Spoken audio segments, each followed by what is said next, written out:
Welcome to the Watchdog. This is Lowkey here on MintPress for another action-packed episode. We are joined today by the venerable Alan MacLeod. We have been regularly publishing stories that many have tried to suppress. For that reason, MintPress is very much reliant on the support you can give it. So I would encourage anyone watching this to support us, not just through this YouTube channel by liking, sharing, subscribing, and commenting on this video, but also by supporting us on Patreon so we can continue to fight the power in the way that we are on a daily basis. Now, today, my guest is somebody who has published story after story with important scoops that have upset people in powerful positions in our society. And the story he brings to us today concerns the very well-known, world-famous billionaire Elon Musk, and it's quite an interesting scoop. We're joined today by Alan MacLeod, investigative journalist from MintPress. Alan, thank you for joining us today. What's going on, man? Nice to be back with you. So to start with, you have this story about Elon Musk and his Starlink in Iran. Now, just start by breaking down for the viewers, what exactly is Starlink? Yeah, I mean, Starlink is an internet service which allows anyone with a terminal to directly connect to one of many thousands of satellites that are orbiting the Earth. This is a very good system for people who live in rural areas or for people who want to get around government censorship, because ultimately you're communicating directly with the satellite. And that's really the reason why Elon Musk is pushing these into Iran specifically, so that activists can get around that country's internet sanctions program and cause more sort of anti-government protest demonstrations and just general feeling within the country. So, Alan, if you can break down for us the trajectory of Elon Musk to superstardom. How did it happen? And what has been his relationship with the national security state in the US? Yeah, sure. I guess his relationship with the US national security state goes back many years, in fact, 2 decades now.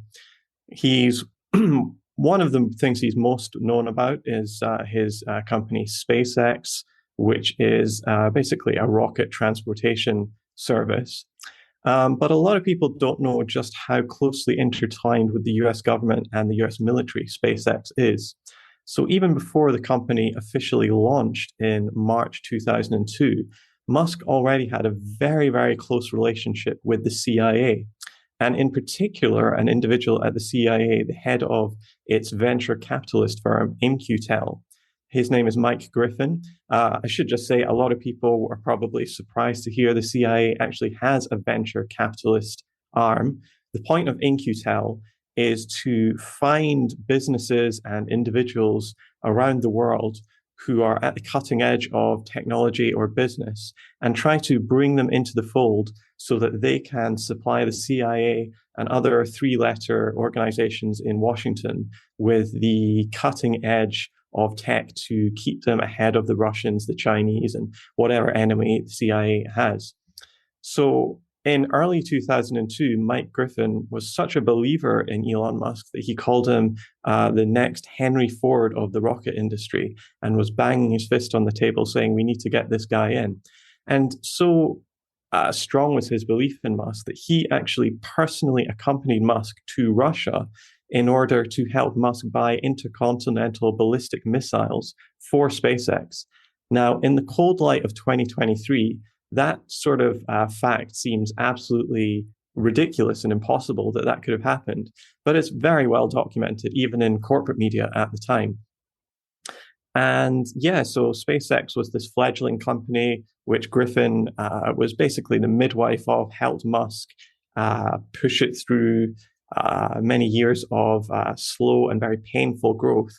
In fact, by 2006, SpaceX was hemorrhaging money and it looked like it was going to go under when, out of the blue, it received a $400 million contract from NASA. And that was because Mike Griffin had actually been promoted to become the head of NASA. And he went over there and continued to really believe in Musk and said, we need to give this upstart company a big grant so that they can, see what happens with them. Unfortunately, by that time, SpaceX was still years away from actually making a successful launch. And again, the rocket industry is something you just lose money on it constantly if you're not careful. And yeah, by 2008, Musk was thinking that both Tesla and SpaceX were going to have to go under, and he was personally putting his PayPal fortune into the company to try to keep it from flooding and sinking forever. For him, he was again saved by NASA, this time with a $1.6 billion check from them to provide them with certain rocket services. And this continues to this day because, of course, when you hear about SpaceX blasting payloads and satellites up into space, there are very few buyers for this sort of technology. It tends to be either the US government or the US military. And so time after time, SpaceX's clients include the CIA, the National Security Agency, the National Reconnaissance Office, or NASA. These are the sorts of companies that are actually putting up these thousands of satellites into the world. And what they're actually doing there, I mean, they tout the civilian benefits like really accurate GPS and everything. But really, this is a military and a security operation here. And in fact, the global surveillance program, which people like Edward Snowden have tried to warn us about, this is really what is helping this actually spread worldwide. And so ultimately, I would say that Musk is a key cog in the national security system and the global surveillance operation that we've seen over the last 15 or 20 years. And just to add to that, I mean, SpaceX just recently announced a new project, which is like a brand that is specifically designed towards going after the US military industrial complex as their client. It's called Starshield, and it's specifically going after there, trying to find ways of developing communications and technology products for the US military. And so, yeah, ultimately, Musk is one of the biggest Pentagon contractors out there, and yet he still manages to cultivate this idea of him as being some sort of renegade outsider, which, frankly, he really is not. Interestingly, we know that SpaceX, just in the last couple of weeks, launched a reconnaissance satellite for Israel, the Eros C3, into low Earth orbit. Now, the Eros satellites are operated directly by ImageSat International, which is a firm linked to Israeli intelligence and regularly releases images of sites that Israel has bombed in Syria and Iran. So clearly working closely with the Israeli government. How can we explain then, Alan, just off the top of your head, how Elon Musk's Twitter files rub up against this established relationship that he has had that has helped him massively on this trajectory to superstardom? What's happening here with the Twitter files then, in your estimation? Sure. I mean, Elon is, at the same time as he is an insider, he's certainly somebody who refuses to close his mouth on certain aspects. And in the past 6 months or so, he's made it clear, very clear, in fact, that he really favors one side of the elite's political spectrum, the Republican Party, and not the other side, the Democratic Party. And I think the Twitter files for him was really a way of showing, trying to almost curry favor with that Republican side. I mean, his whole idea was that we have to bring back these right-wingers who've been purged from the site and, restore quote unquote free speech, even at the same time as if you talk to anybody from the global South, from Ethiopia to, I mean, Palestine's a great example of this. People just espousing, majority opinions on certain topics just get completely canned all the time, especially when it comes to Israel-Palestine. And so ultimately, I think Musk thought of the Twitter files as a way of inviting sympathetic journalists in to do hit pieces against his political opponents. However, as he's opened this door, I don't think he controlled it very well, because especially somebody like Li Fang at The Intercept has found some very interesting work, which actually relates to sorts of things I've been writing about in the last couple of years about the FBI and Twitter, showing how the previous Twitter administration was actually deeply in the pockets of the national security state, working closely with the FBI, carrying out their orders, doing what they were told, etc., going well beyond anything that they would have to legally be remitted to do. And so, yeah, ultimately, I think the cat is out of the bag, and people are not just looking at big social media companies anymore as things that, organizations that might be biased, but they're starting to understand that they're actually a tool of the US government. And I think that's a very crucial distinction in terms of how we criticize Twitter, Facebook, et al. And actually, interestingly, the Twitter files served as a bit of a catalyst for people to rediscover your work and even amplify it. In the case of, bizarrely, the Daily Mail, picking up on your fantastic story, revealing many different people from several different US security agencies who had then gone on to work for Twitter, Google, Facebook, TikTok. And it's really interesting that the Daily Mail actually not only credited you and MintPress in their article that they wrote, they actually chased up the leads of some of those people that you had identified. Now, I'm in no doubt that that was off the back of the Elon Musk story. What's your response to that? How did it feel to see a story that you've worked very hard on, sort of being rediscovered and then actually built upon by one of this country's, if not it's one of them, most right-wing newspapers in British history? Yeah, I mean, I guess if you work in alternative media, you have to get used to corporate media stealing your scoops, because it just happens over and over again. I think this is a really important subject. What we see and what we don't see online directly affects national discussions, the debates that we have, and even what we think about. The sort of power companies like Facebook or Google or Twitter have to shape the national and international discourse is really difficult to underestimate and undersell. So I'm glad that certain bigger outlets are starting to cover this. I do wish it wasn't just the Daily Mail. As you said, they've got quite a disreputable reputation, to put it mildly, in the UK and worldwide. Hopefully, this is the first of many big outlets who will actually cover the story. And I'm hoping also that it doesn't get dropped down a sort of partisan lens, whereby the right wing and the Republican Party and its acolytes start to talk about themselves as being the ones who are constantly being harassed or censored.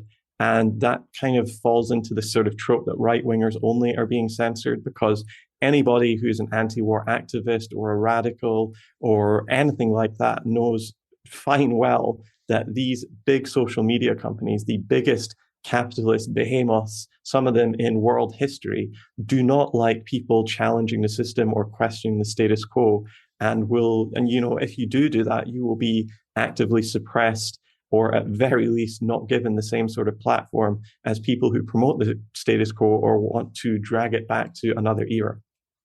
Absolutely. And leading on from that, we've established Elon Musk and the Starlink project. Now, how does that relate to what exactly is happening in Iran now? What's the connection between Starlink, Elon Musk, and Iran?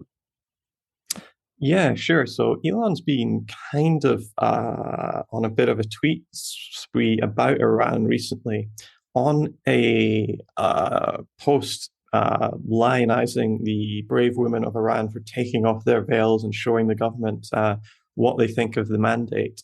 Elon actually replied that there were now 100 Starlinks active in Iran. So clearly he's saying that these little satellite dishes, which you can put on your house or your car or something, and then directly communicate with the outside world, are part of a strategy to try to support anti-government movements in Iran. And this is really underscored by the fact that in September, Secretary of State Antony Blinken made a speech and just general comments about how, in the light of the protests that were engulfing Iran, the United States was tightening sanctions in some places, but also lifting sanctions on communications to make sure that big technology companies like WhatsApp, Instagram, Facebook, etc., all worked really well in Iran so that the Iranian people could hear the message that the US government wanted them to hear. And underneath that, Elon Musk just simply, not even cryptically, actually, just simply stated, activating Starlink, end quote. So it's clear that Musk seems to want to work with the US government in order to try to smuggle these Starlinks into the country to help activists. Now, whatever you think about that, maybe that's a good idea, maybe it isn't. It actually mirrors very closely what happened earlier this year, whereby Musk actually got worldwide headlines because of his quote unquote donation of many thousands of Starlinks to quote unquote the people of Ukraine. And yeah, he had international plaudits, the person who was, saving Ukraine and helping free speech, etc. But it later transpired that this was less of a donation and more of a sale. And it was a sale not only facilitated by, but paid for by the US government, and specifically by USAID, which has a long history of being involved in foreign operations and regime change operations. And it also turned out that the prime beneficiaries and recipients of these Starlinks were less the Ukrainian people and more the Ukrainian military, including the super infamous Azov battalion. And the Ukrainian military took this high-tech stuff to heart and immediately began using it for military operations, unsurprisingly. In fact, it's now well established that Starlink is really keeping the Ukrainian military afloat. We have loads of quotes from senior generals or people in the government in Kiev talking about how their military actually runs on Starlink now, because all of this high-tech weaponry that we're sending Ukraine, it all needs to be run via some sort of smart connection. And now it seems that a lot of Ukrainian commanders can't even fire their missiles or shoot their guns without using Starlink and going through that, because it needs this sort of high-tech weaponry to use their infrared systems or their thermal imaging cameras or any sort of like GPS or satellite-based communications or weapons really need to be, they need some sort of internet connection to use. So yeah, ultimately, Musk is like, maybe slightly over-egging the point to say that it's keeping the Ukrainian military in the field, but certainly Starlink is providing an exceptionally important service. And it seems that Musk has ideas about helping these Iranian activists challenge the government in a similar situation in Tehran.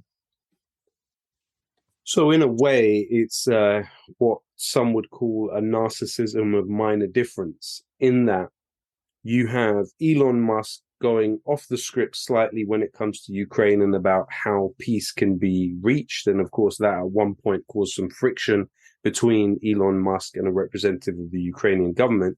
Then at the same time, you have him pointing to some of the ways in which the FBI have worked with Twitter to quell ideas which the national security state were not at ease with. But then simultaneous to that, really in a way that counts far more, he is a key collaborator in building the surveillance infrastructure in a massive way which buttresses all of this. I guess my question to you then, Alan, is just so if we can sort of contextualize the way that regime change across the decades has played out in Iran. What is that relationship between the US and Iran, even prior to the revolution of 1979? Yeah, I mean, just a quick comment on what you said there. It does kind of feel like Musk is kind of repeating quite a boilerplate Republican strategy right now, where they kind of they have their beefs with the FBI. People like Marjorie Taylor Greene are talking about defunding the FBI and sort of posing as a sort of dissident, anti-war, etc. But when it really comes down to it, their differences with the FBI tend to be, or the national security state in general, tend to be, just about where that should be focused. And whether you're Democrat or Republican, for many decades, those two parties have agreed that the ire of Washington should really be focused on Iran, among other countries. In 1953, the democratically elected leader of Iran, Mohammad Mossadegh, who was not a communist, even if he was, that would still be completely against international law. He was much more of a sort of liberal, secular reformer. He was overthrown by the CIA. I think it was actually President Roosevelt's cousin, Kermit, who was one of the people that was most involved in this. They sent Kermit there to gin up agitators, to plant fake stories in the press, to build a protest movement, and to pay off certain actors in order to get what they wanted. And what they wanted was Mossadegh out of power, because ultimately Mossadegh believed that the Iranian oil should be used to fund schools and hospitals that would help the Iranian people, instead of going into the bank accounts of big oil companies like the Anglo Oil Corporation, now known as BP, and the Seven Sisters, more generally, the big Western oil companies that ultimately control that industry. And so from the 1950s to the 1970s, Iran was controlled by a US-backed Shah who really ruled with an iron fist and alienated and repressed virtually every sector of society, to the point where in the late 70s, opposition to him really grew to the point where it really exploded in 1979, and the Iranian Revolution occurred, which was really actually, there was a lot of factors in there, but it ended up being led by the religious establishment in Iran. And so ultimately, the Shah was kicked out, and the Ayatollah and the government was established there. And since 1979, the US has never forgiven Iran for overthrowing its satrap there. And so since then, we've seen sanctions, we've seen proxy wars against Iran. I'm thinking about the Iran-Iraq war, which devastated both of those countries in the 1980s. As I said, all sorts of economic warfare, political mudslinging, etc. Even today, the sanctions against Iran are crippling the economy, making sure that the Iranian rial doesn't keep its value, which means that people are losing their savings. It makes it very difficult for Iran to import and indeed export goods, including oil.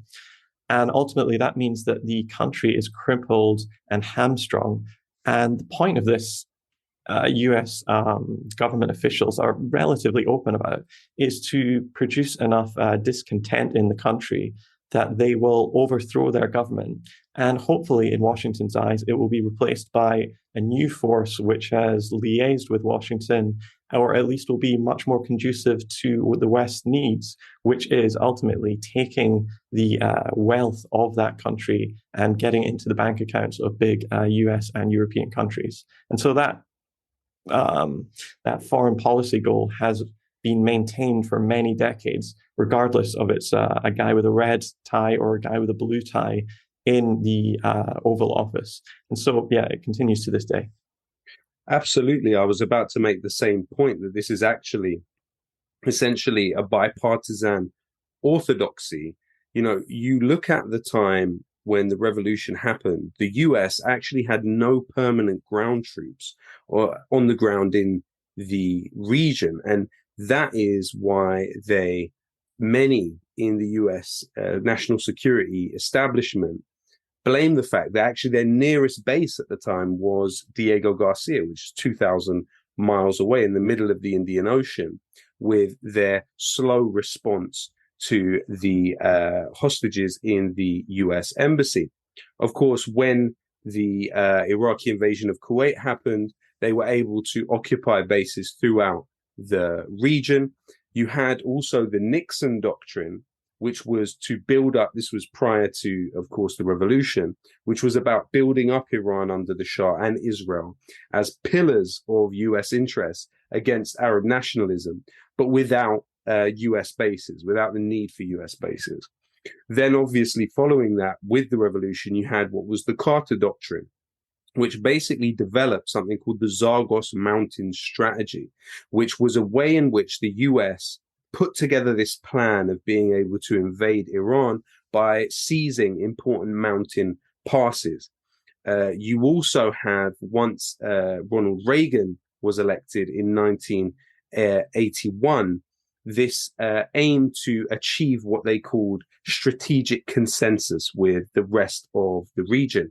And actually in 1987, you had the USS Stark incident where the Iraqi army actually fired on a US naval ship during the Iran-Iraq war, mistaking it for an Iranian tanker, and 37 US personnel died. And originally the US tried to blame Iran for that.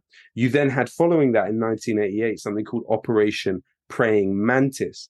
And what was found is that this sabotaging of Iranian oil platforms, not just in Operation Praying Mantis, but also Operation Nimble Archer, was found by the International Court of Justice in 2003 that the actions of the United States in these two operations cannot be justified as measures necessary to protect the essential security interests of the USA.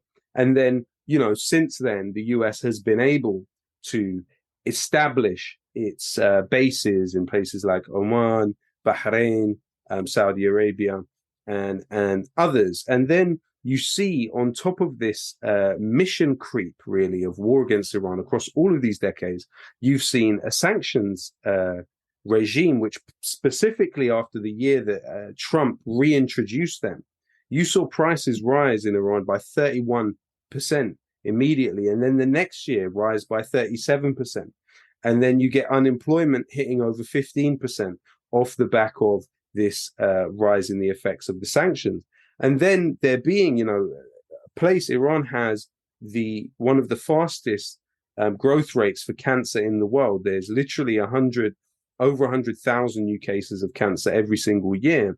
And because of the US sanctions, and this is according to the International Journal of Health Policy and Management, and this is from the website of the National Institutes of Health, you see them directly blaming the increased deaths from cancer in Iran on the US sanctions, which make it very, very difficult for people in Iran to obtain the kind of medicine that they need. So it's really a constant war that has been a permanent state of war that has been exacted upon this country. And really, Alan, it kind of leads us into the next question, which is one of your other brilliant investigations, which also went viral and has been read by thousands of people, at least as we know so far, is the story of Call of Duty. Now, a recent Call of Duty edition, Call of Duty being the popular video game, which many children play from a young age, and it kind of initiates them into a lot of the understandings of war, unfortunately, and can act as a bit of a gateway for people to later on have activity in the US military. Now, in what way has the latest edition of Call of Duty sort of appeared to have some connection to the war against Iran, would you say?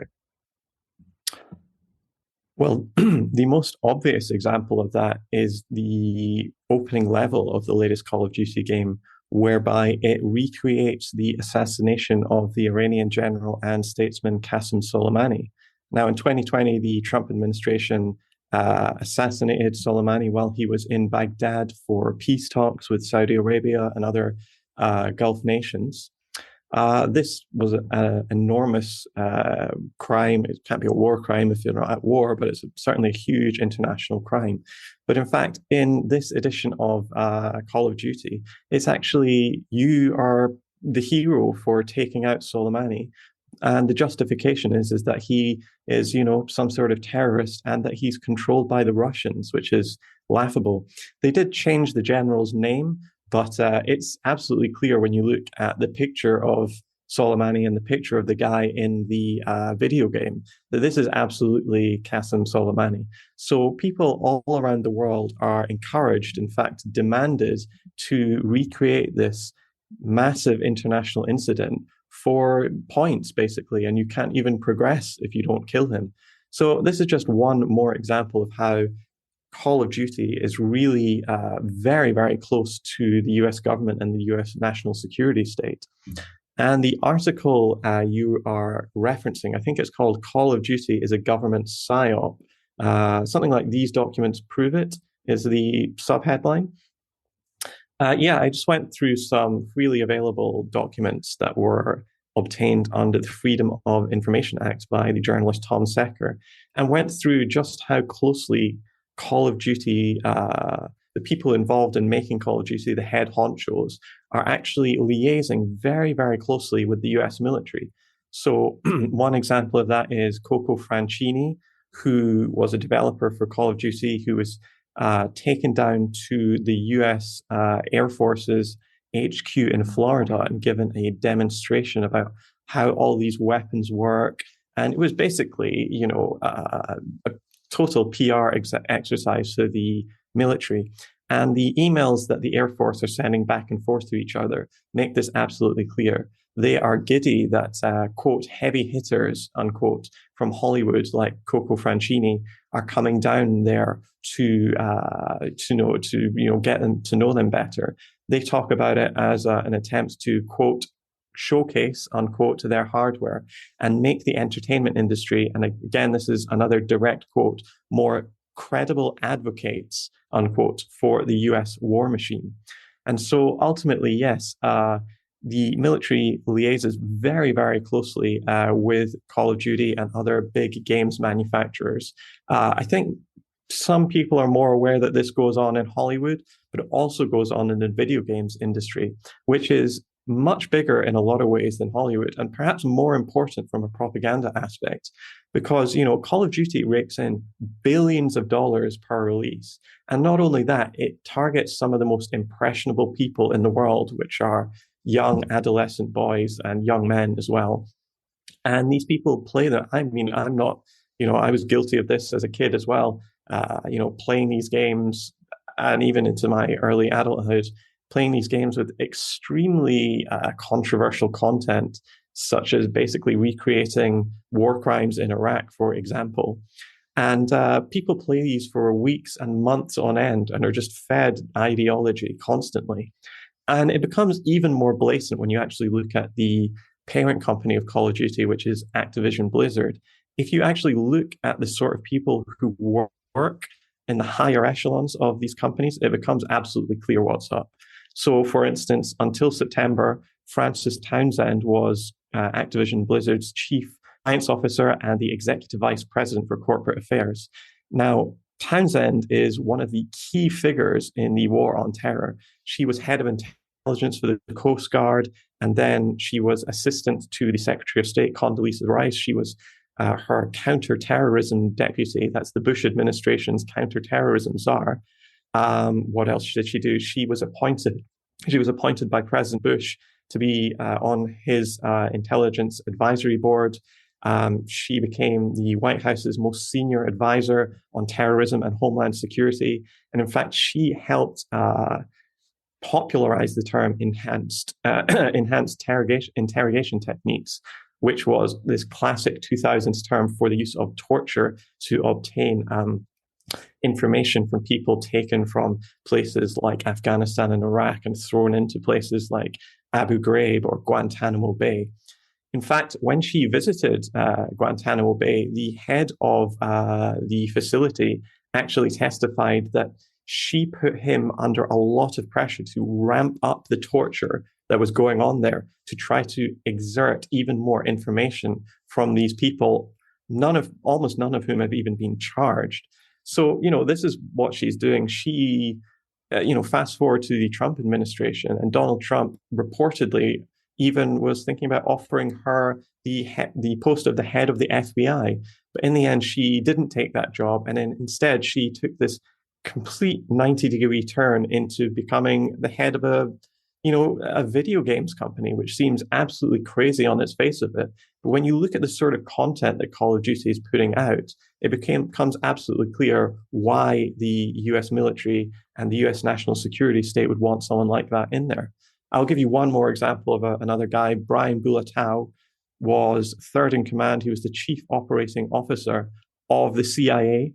And he left that job to become one of the heads of Activision Blizzard. He became the chief administration officer for Activision Blizzard just a couple of years ago.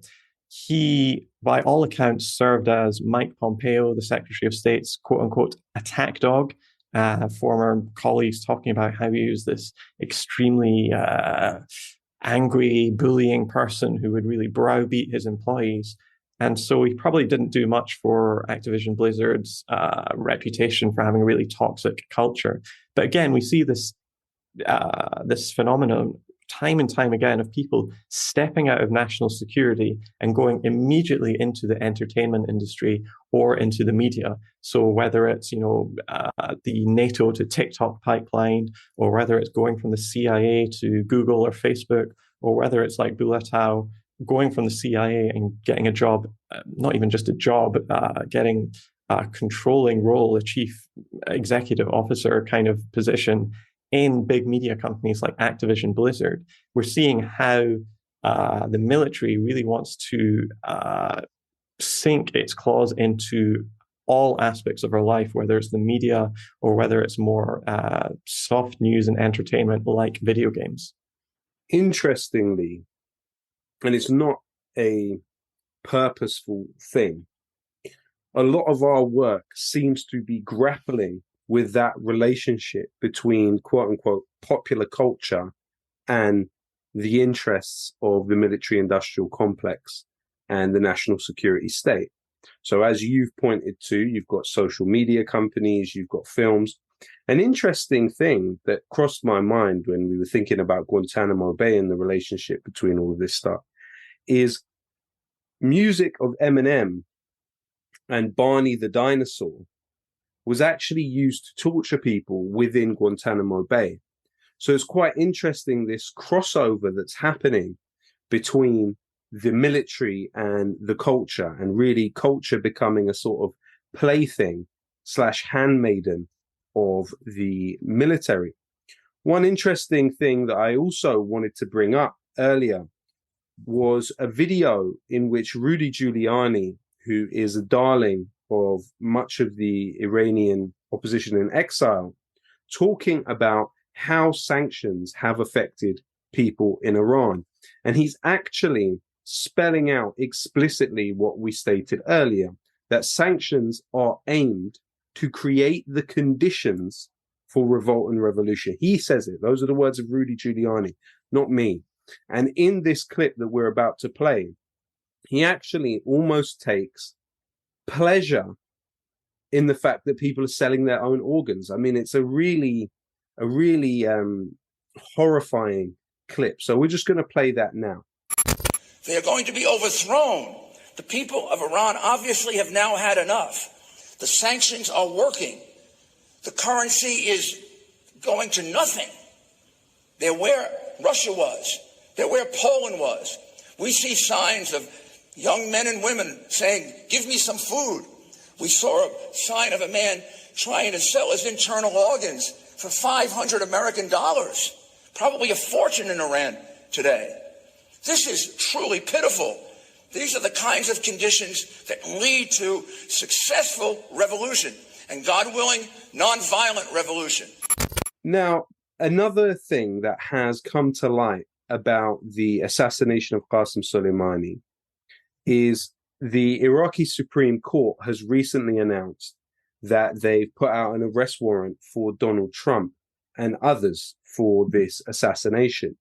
Now, something that Trump said after leaving office is definitely of interest. He said to Israeli journalist Barak Ravid that he was actually very disappointed in Israel over the assassination. And actually, it seemed he was personally angry at Benjamin Netanyahu for some reason in relation to the assassination. And he even said, in a very sort of mysterious twist, he said, people will be hearing about that at the right time. Now, when we look at the possible involvement of Israel, we do also have a Yahoo piece which states that Israeli intelligence assisted in the assassination by sharing phone numbers with the US.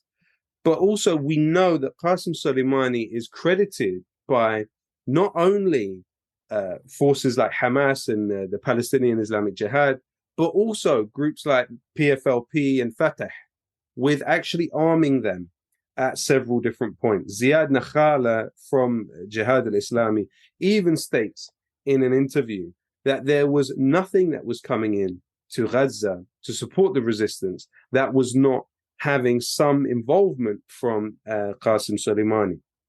We saw even a group of Palestinians in Gaza drawing his face into the beach in a really interesting and original display of solidarity. It's important to remember that actually the drones that eventually fired the shots on Qasem Soleimani and others that were in the convoy, those drones were being coordinated from the US Ramstein military base in Germany. And there's many that point to Germany as therefore having a complicit role in what happened. It's also believed that there were spies at the airport in Damascus who passed on information to the US intelligence services about the exact time that his plane took off and headed to Baghdad. The Israeli intelligence services were actually stationed alongside US Joint Special Operations Command liaisons in Tel Aviv and were monitoring the telephones that he possessed. And so he switched his phone 3 times in the 6 hours leading up to the flight. And what you had was a situation where sniper teams were actually positioned in a triangle around what they called the kill zone. So this is how planned out this operation was. The sniper teams actually were disguised as workers and were able to gain access to these locations around what they called the kill zone in preparation for his arrival to the airport. And actually, the snipers had a camera attached to their weapon, which gave a live stream directly back to the US embassy in Baghdad. That's one of the biggest US embassies in the world, where you had the Delta Ground Force commander actually observing and monitoring the mission. And then above that, you had the 3 US drones that were controlled from the base in Germany overhead and getting ready for the arrival.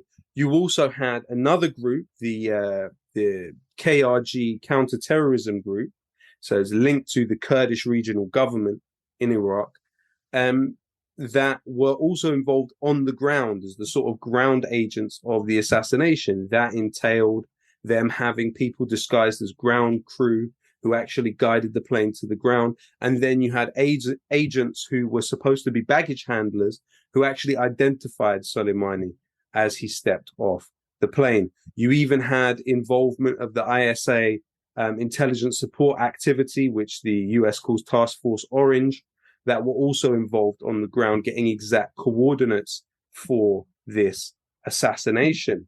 So we see this interesting net that was kind of placed around this general who in many ways and in many places in the world is revered for different reasons. Some of them for helping to get rid of Daesh in Iraq and Syria. And undoubtedly, what the US did was commit a heinous crime. What we're seeing, though, is the ability of the US in Iraq and in other places to do similar type of operations becoming more and more tenuous and precarious with the decline of US power. It's likely we will see less operations of this sort. So the killing of Qasem Soleimani was one aspect, actually, of a US war against humanity over these past decades, which has seen millions of people displaced. And it hasn't just been confined to the Middle East. Many have perceived the war on terror and this period as being concentrated with intensity on the Middle East.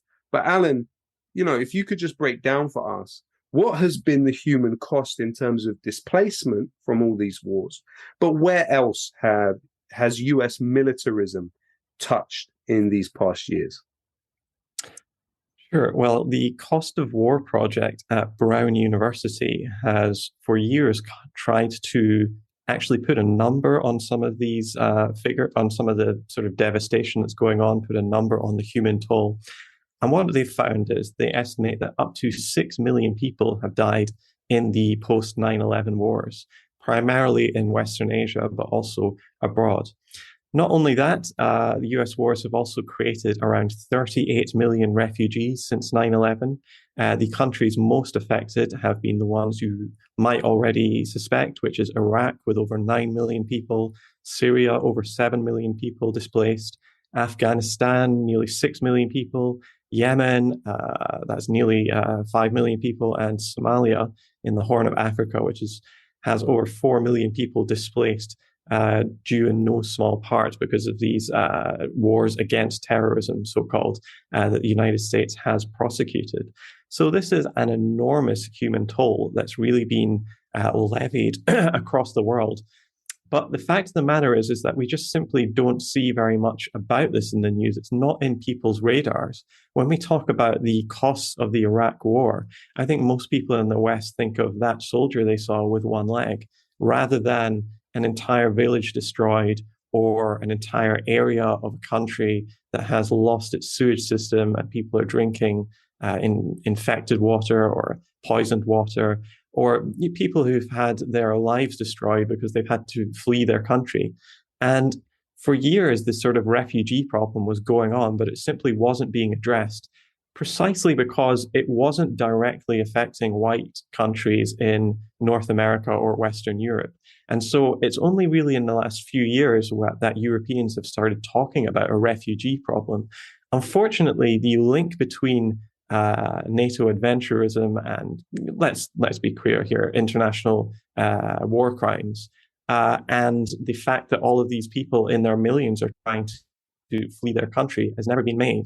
Ultimately, the countries that refugees are coming from are countries that the United States and the UK and others have been bombing relentlessly for years. It's Iraq, it's Syria, it's Afghanistan.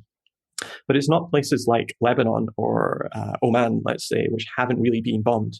And that's really the key here. When you destroy somebody's entire country with a huge sledgehammer, they want to leave, but they don't really feel committed to leaving if you're not destroying it. So one way of stopping this refugee crisis, so-called, would just be to stop destroying these people's countries and, let them live normal lives. This is also going on across Africa as well, people fleeing sub-Saharan Africa and trying to escape to Europe. And one of the reasons is that the United States and France and other countries are deeply involved militarily on that continent.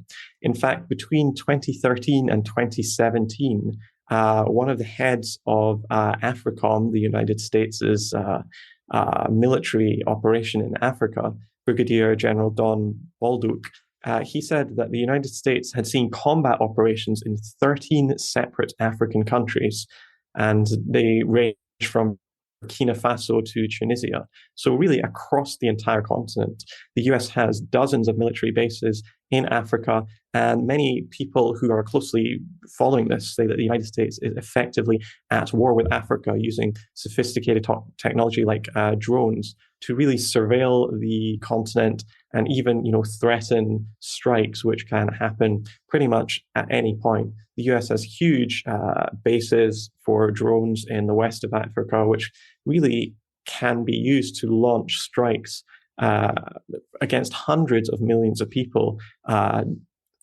So more generally, people nowadays in Western Asia and in Africa often fear the thought of having clear skies because that means a drone strike could be happening. They pray for cloudy days. And that is really one of the things that is the most sad and depressing about this 2-decade-long war that has been prosecuted, is that it's really taken away hope for hundreds of millions of people. And the 2 decades of, on average, US forces dropping 46 bombs per day. And you saw one of the places that bore the worst of the war on terror was, of course, Fallujah in Iraq. And to this day, you actually see babies being born with really significant defects and high rates of cancer. And there is a Twitter account which does its best to track those cases and on a daily basis publish stories about these poor children being born with defects. And many believe that those have been caused, including Noam Chomsky, and many put it as having a cancer rate much higher even than Hiroshima. What you see is the use of depleted uranium and white phosphorus in Fallujah. And it's also important to remember how the problems in Fallujah began was when the US came in and occupied a school. And it was the occupation of a primary school, which then led to a demonstration against the US occupation, which then the US fired upon and killed people. And so then the resistance developed and things escalated to the point where the US used white phosphorus and depleted uranium on the area. And that's why it's believed today you have people being born in this situation. And the United States, this is really the arrogance and the avarice of empire, in which you see the US actually now naming the Navy, naming one of its ships after Fallujah. And on this topic of computer games, you see a video game being made and released very soon called 6 Days in Fallujah, which is based on one of the cursed US campaigns in Fallujah. So here at MintPress, we will continue to do what we can to shine a light on the infrastructure of this violence, which victimizes millions of people across the planet. And we do hope that you can support us in any way you can going forward. Thank you very much for joining us, Alan. Good to be with you as always.